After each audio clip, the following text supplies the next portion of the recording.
Last session for today. Isn't church supposed to be safe? If I were to just throw that out in a yes or no question, isn't church supposed to be safe? What is your response? Yes. Now, church is filled with human beings, so why do we assume that church would be safe? Some of you are laughing at the irony in that statement, Captain Obvious. So, next question. How many sociopaths do you trust? You say you hope not. You hope there aren't any. I'm here to tell you, you do. And you may not even know it. Dr. Martha Stout. Martha Stout? Marcia Stout. Martha Stout. It's Marcia Means that co-wrote Your Sexually Addicted Spouse. Martha Stout that wrote The Sociopath Next Door. 1 in 25 ordinary Americans have absolutely no conscience at all and can do anything at all and feel zero remorse or guilt. That's 4% of the population. So some of you guys kind of know this because like maybe you were married to one, or maybe you have worked for one. Actually start out my first book, One Face, which is, you can look at it out there and it's available tomorrow, with a story of how I finally realized that the person I had been working for years fell into this category. Some of you have gone to church with some people who seemed to have absolutely no conscience. Now let's put that in context. There are more sociopaths at 4% than people who struggle with anorexia. Now, which one do you hear more about, eating disorders or sociopathology? Well, yeah, eating disorders. There are 4 times as many sociopaths as there are schizophrenics. There are 100 times as many sociopaths in the common population as there are colon cancer patients, but tell me which one you've heard more about. If your church has 500 members, that means you have 20 sociopaths in your church, at least. And, oh, was I lagging behind? Let me see here. Nope. Dr. Martha Stout says, it doesn't mean that this group fails to grasp the difference between good and bad, it's that the distinction between good and bad fails to limit their behavior. So it's not that they don't know what's right and wrong, it doesn't matter. The intellectual difference between sorry guys, that one slipped right past me, between right and wrong does not bring on the emotional sirens or the fear of God that it does for the rest of us when someone is a sociopath. So this means that these individuals can do anything at all without feeling bad about it, and calling them to conscience or having your pastor speak to them or asking them to consider what's right is going to make zero change in their behavior. We do not usually identify the larger number of nonviolent sociopaths among us, people who are often not blatant lawbreakers. Why? Because you think, oh, sociopaths, that's like what, Ted Bundy, right? No. A person can be a sociopath and never do something worse than blatantly lie to their boss about everyone else at the office and steal office supplies. Not everyone has the stomach to become a violent rapist or a serial killer. Not everyone has that proclivity. Not everyone has the trauma that would trigger that kind of behavior and acting out. But 4% of the population can do anything that they want to do and not feel bad. These are the ones who drain relationships, cause conflict in the workplace, brazenly lie, and live without empathy to others. Now here is something that we all need to think about a little bit more, and that is sociopaths thrive in church. Why do sociopaths love church? Pick your poison. Church is a place of trust. Church is a place of forgiveness. Church is a place of believing the best. Church is a place where nice is often confused with good. Church people are highly susceptible to false guilt and toxic shame, which can be weaponized by a person who has no conscience. And you know what? Church people want to look good. Now, here's a pro tip for free. Nice is not a character trait. Nice means nothing. Nice is a tool to get other people to do what you want. That's it. Nice is not kind. Nice is not good-hearted. Nice is not converted. Nice is not saved. Nice is not salvational transformation. Nice is not being filled with the Holy Spirit. Nice is not patience and love and self-control. Nice is just how I get you to do what I want. Someone who is nice is not necessarily a sanctified person with a conscience. The desire to be perceived well means many people, especially in church, will disregard their intuition, refuse to address conflicts, and avoid confrontation if at all possible. And sociopaths love it. So, why do churches ignore red flags? Well, let's talk about that. There's a brand new book out, and I just got my copy this week. I haven't even been able to really crack it open yet, but I have this quote for you. It's by Malcolm Gladwell in the book Talking to Strangers. Now, the context of this quote is research by T. Levine on how humans tend to default to believing that other people, even evil ones, are telling the truth. Nobody's ever experienced that, right? I hear some chuckles. The context is this study about how much it takes to finally realize and accept that you are being deceived based on this research. So, Gladwell says, I'm going to come back to the distinction between having some doubts and enough doubts, because it's crucial. Just think about how many times you've criticized someone else in hindsight for their failure to spot a liar. You should have known. There were so many red flags. You had doubts. How did you not see this? Levine would say that's the wrong way to think about the problem. And the right question is, were there enough red flags? Were there enough doubts to push you over the threshold of belief? If there weren't, then by defaulting to truth, you were only being human. So imagine that as you're standing at the edge of a cliff, and your instinct is to step back to safety. You step back to the assumption that the other person is speaking the truth, especially if you are innately a truth teller and you are a person who has a tender, sensitive conscience. It takes a lot of evidence to make you, instead of stepping back into the assumption of truth, to make you step forward off the cliff into belief that they're actually harming and doing evil. People default to their own baseline. So a person who is generally a truth teller will default to the belief that other people are also telling the truth, right? A person who generally tells lies will also often default to the belief that everyone else is lying to them. You will never get a truer confession from a really toxic person than what they accuse you of doing.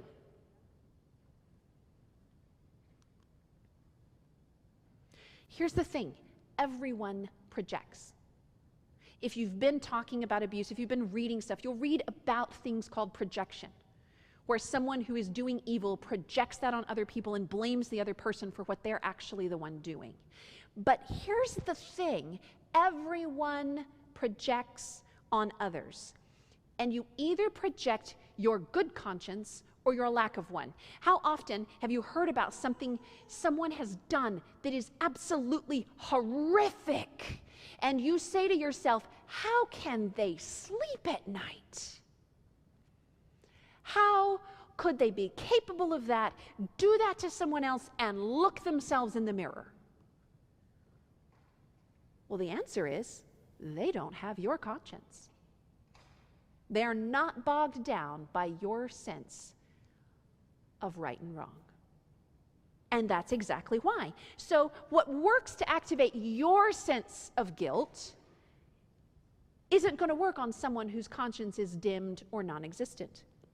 And this is why, like in our last session, God knows when to walk away.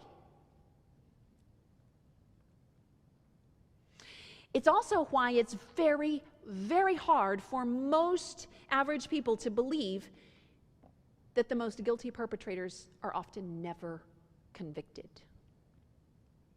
This is why we default to the belief that the perpetrator is innocent and the victim must be lying, because how can that person possibly be capable of such evil? RAINN.org, that's RAINN.org, made this incredible infographic. Out of every 1,000 sexual assaults, 995 perpetrators will walk free. Only 230 will actually even be reported. 46 of those reports lead to an arrest. 9 cases will get referred to prosecutors. 5 cases will lead to a felony conviction, and 4.6 will be incarcerated. 995 rapists or those perpetrators of sexual assault will never, ever be brought to justice. 69% of rapes are never reported. Fewer than 5 out of 1,000 ever spend a day in jail. We're going to kind of drink from that fire hose for a minute here and go through some chilling statistics. The Bureau of Justice says that more than 2/3 of all sexual assault victims are minors. 1 in 7 are under the age of 6. The FBI, the Bureau of Justice, say that the false reports of rape and sexual assault are between 2 and 10%. Now, studies also show that that's about the same as the false reports data for carjackings, robberies, break-ins. False reports run between 2 and 10%. Sexual assault is no different. It just gets talked about a lot more, because people assume that if you say somebody jacked my car, that you're not lying about it. The Bureau of Justice says only 35% of sexual assaults are ever reported. From the FBI and the Bureau of Justice, 14% of those reports lead to an arrest, which is a 5% of total. 1.8% of those reports result in conviction. 1.5% of the reports result in incarceration. That's 0.5% of the total. But don't victims lie? We've had huge high-profile political stories in the news where everyone gets up in arms over whether or not someone who has accused another high-profile person of sexual assault or rape or indecency, whether or not they're in it for the fame and the glory, as if anyone decides to tell the most intimate details of the worst time of their life for fame and glory, at least anyone sane. But regardless of where you fall on all of that, statistics still say that 92 to 98% of the time, victims are telling the truth. And there are 3 types of situations that do tend to produce lies. So let's talk about that, because you know what?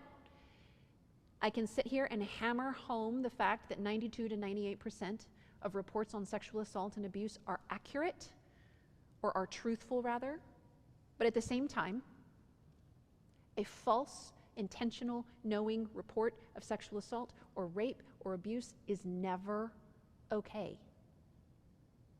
Vengeance by false report is never okay. And so to balance those things out, I don't want to come and we have all of this conversation and it's just like, oh,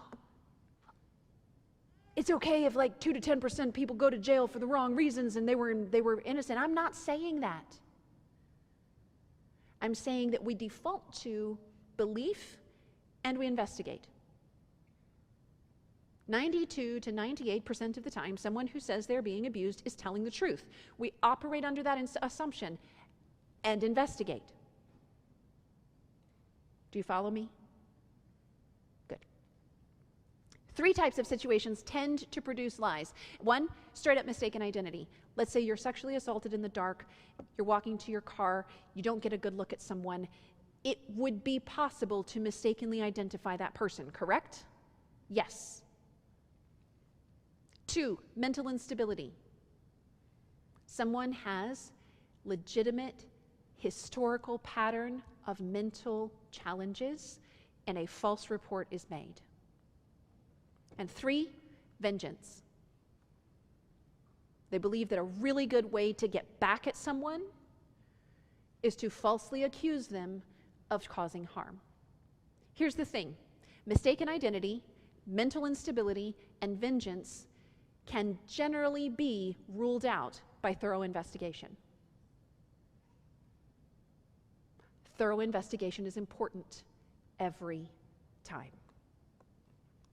So what about innocent until proven guilty, right? So we live in the United States of America, and innocent until proven guilty is a catchphrase that is inherently embedded in our justice system and the psyche of how we think about justice, court, criminal evidence. It's everyone's default, right? Now, if you go to other parts of the world, people don't talk about that because it's not even an expectation. But here, it is.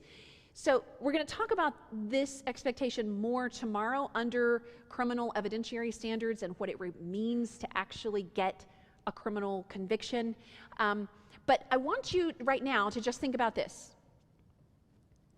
If we default to the perpetrator is innocent until proven guilty outside of a court of law, when we're talking about in the church, the inverse of that is the default that the victim is lying until proven innocent. Did you hear me? If you default to innocent until proven guilty, you're saying that the victim is guilty until proven innocent. And church is not a court of law. There are 1,000 reasons a completely guilty rapist or pedophile or abuser might not be convicted, might not even be prosecuted. Remember that? 995 perpetrators never even see the inside of a jail cell. Any of those reasons could be the DA decided not to prosecute. The witnesses got scared. One witness was willing to testify. Other witnesses didn't want to do it. There could have been police error. There could be a lazy lawyer. There could be a technicality. It could be an election year, and the DA just does not want to take that case on right now.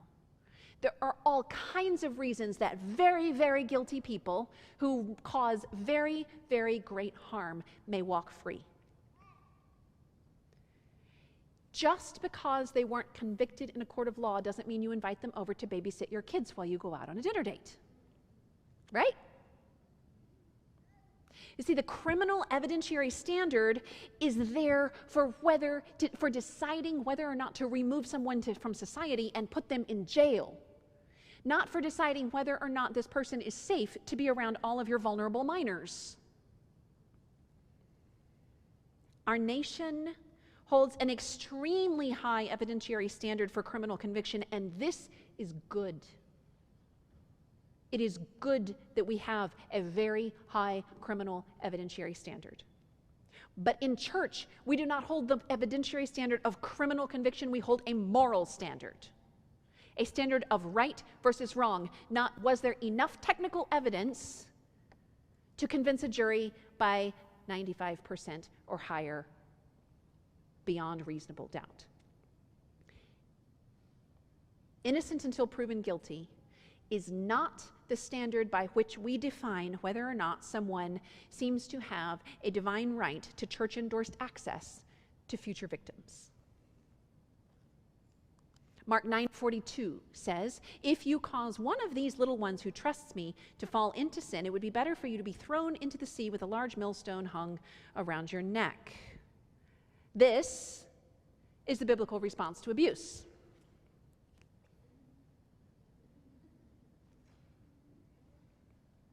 This is also repeated in Matthew chapter 18, verses 5 and 6. Now, Matthew 18 is every Christian's favorite conflict resolution, right? Matthew 18, 15 to 17. If your brother has offended you, go to your brother, discuss it, go alone, help them save face, work it out. If it doesn't happen, if it doesn't work out, come back with a friend, still helping them save face, call them to accountability. If that doesn't work out, well, we never really get around to step 3 because that's where it says to go public with it and take it to the church, but nobody likes to do that. We like to try to keep everything quiet at step 1 and step 2. But here's the thing. Jesus wasn't talking about criminal harm in verses 15 to 17. He talked about criminal harm back at the beginning of the same passage in verses 5 and 6. Where he handled exploitation and criminal abuse, and his formula for that was millstone, meet next, go swimming.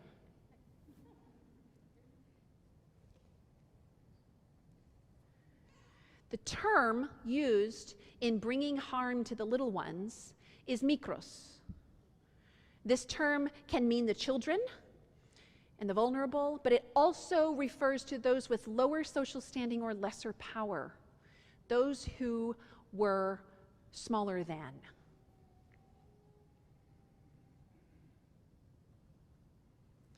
And Jesus had pretty strong opinions about that. Shifting gears here just a little bit, a lot of people ask, why don't some victims fight back during sexual assault? Because this is really another way to victim blame or victim shame, because, well, hey, if you didn't fight back, then you must have wanted it, right? Or if you didn't fight back, it couldn't possibly have been abuse. So when we talk about scary things happening to kids, what do we usually tell them are the 2 responses that are going to happen? Fight or flight. There's actually a third one, and it wasn't until fairly recent years that researchers added a third one: fight, flight, or freeze. A lot of you have heard this already. A study from Sweden in 2017 showed that 2/3 of women experience paralysis known as tonic immobility while being assaulted. This is from Moller, Sondergaard, and Hellstrom. Women with trauma history were more likely to suffer from this, and those with it were also more likely to suffer subsequent PTSD and depression. See, other data says, this is from pbs.org, if women fight back, their odds of being raped are cut in half, but their odds of being injured are raised by 10%. In a traumatic experience, the human brain automatically and instinctively assesses the best path for survival. This is why the same person might fight in one situation, freeze in another, and flee in another. Of course, that's also going to be combined with your level of maturity, your level of experience, your level of confidence, whatever you've been through prior that might have impacted how you interact now. And honestly, a lot of times it feels like there is no good alternative. If you fight back, you might get hurt worse. If you flee, where are you going to go? Maybe you're a small child. Maybe the person is going to overpower you. And so you freeze. Not because it wasn't abuse, but because your brain told you in an instinctive, viscerally deep assessment that that was the best way to stay alive. Women who have been faced with violent sexual assault must choose between being raped or being injured and raped, and children often have absolutely no choice at all. So we cannot fault survivors for whatever choice we made, because this is just a pick your poison dilemma, like which way do you want to die? Which is why it's super important to be understanding no matter which response a person had, and to look at other ways to assess trauma than just whether or not someone fought back. One of the things that Nicole Parker talks about a lot is Hebrew culture. If a Hebrew woman didn't cry out when being sexually violated, the elders assumed it was consensual and she was a fornicator or adulteress. But every 7 years, the whole of the nation of Israel was gathered together to read the law. And in the law, the nation of Israel reminded every good Hebrew young girl or woman to scream if they were sexually assaulted. And that every good Hebrew boy or man should run to the source of those screams, should he hear them, to intervene. So basically, every woman and girl was reminded to overcome her freeze instinct and scream. And every man and boy was reminded that they were to protect and investigate. Now, we don't raise our children with that necessarily with that level of awareness and assertiveness today, but we could, right? Common mistakes. Believing that if a victim didn't fight or scream, it isn't abuse. Failing to support the victim in the disclosure process. Failing to recognize Stockholm Syndrome. Does anyone not know what Stockholm Syndrome is? Stockholm Syndrome is when you have an attachment to the person causing you harm, to the point that you will make excuses for them, support them, believe them, and protect them from those who are coming in from the outside to try and intervene. Another common mistake is urging the victim to confront the perpetrator. We've already talked about that with Matthew 18, right? We'll talk about that some more tomorrow. So a lot of times people ask, how should the church respond to a spiritual leader who uses their position to take advantage of congregants because church is supposed to be safe, right? Well, sexual intimacy with a congregant is always abuse of the office. Let me repeat that. It is always abuse of the office. It is often abuse of the individual, and it is most certainly taking advantage of the congregant because the clergy person possesses a power advantage. So in clergy abuse, these principles apply.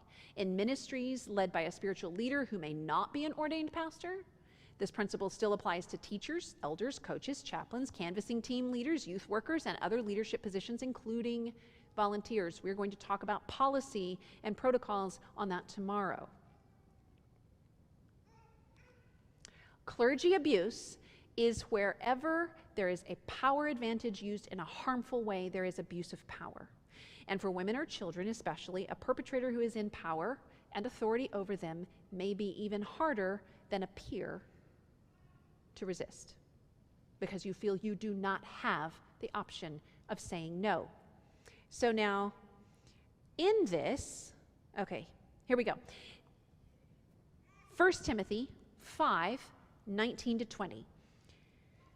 We balance the Deuteronomy 25:22, which is the testimony of a rape victim is enough to convict the predator, with 1 Timothy 5:19-20. Do not receive an accusation against an elder except from 2 or 3 witnesses.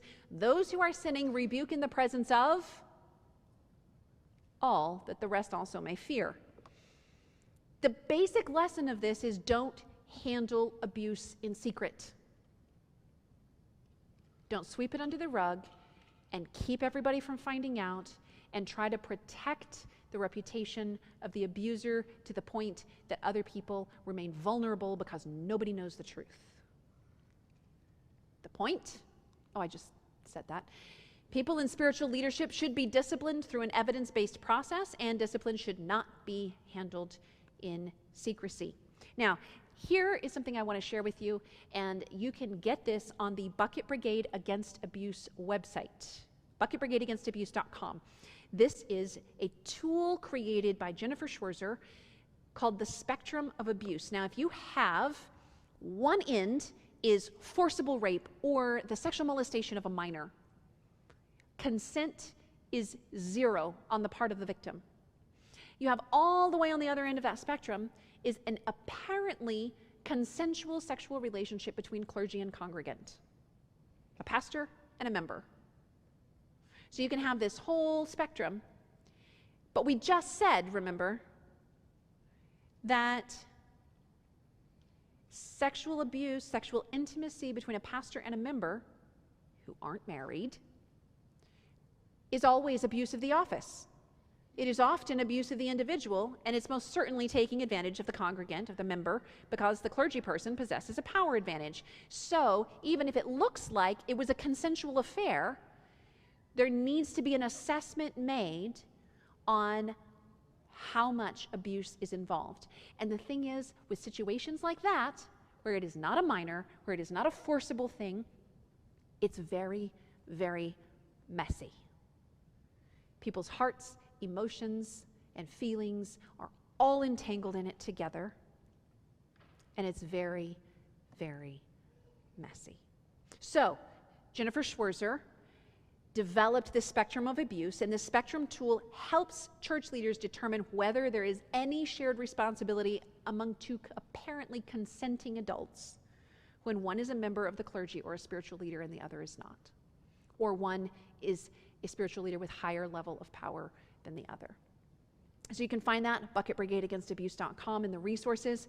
Ephesians 5:3-6 is our baseline for this. Let there be no sexual immorality or impurity among you. Such sins have no place among God's people. Obscene stories, foolish talk, and coarse jokes, these are not for you. No immoral person will inherit the kingdom of Christ and of God. Don't be fooled by those who try to excuse these sins, for the anger of God will fall on all who disobey him. The point? Don't excuse moral sins, and don't allow others to excuse sexual immorality either, because unaddressed sexual sin will keep the perpetrator out of heaven. And what do we want for the perpetrator as well as the victim? We want heaven for both.